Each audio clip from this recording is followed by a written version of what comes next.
ada 3 taraf di dalam MOVA ni. Pertama, taraf user. Kedua, taraf agent. Dan ketiga, taraf partner. Kita masuk dekat taraf yang pertama dulu, itu taraf user.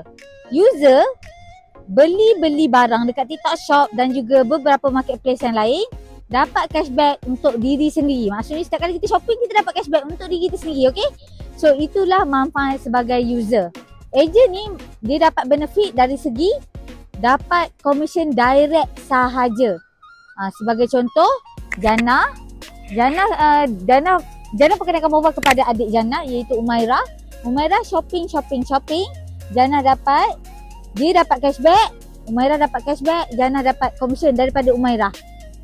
So ada ramai orang macam Umairah ni, so direct commission saja yang Jana dapat, Jana sebagai agent. Manakala package partner pula yang lebih premium daripada yang pro tadi, di sini kita dapat commission untuk direct dan juga kita boleh juga override, kita layak override kita punya team commission.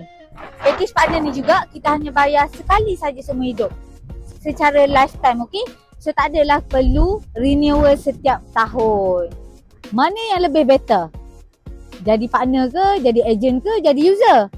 Okey, bagi Jana, jujur dari hati Jana, partner adalah pilihan yang terbaik.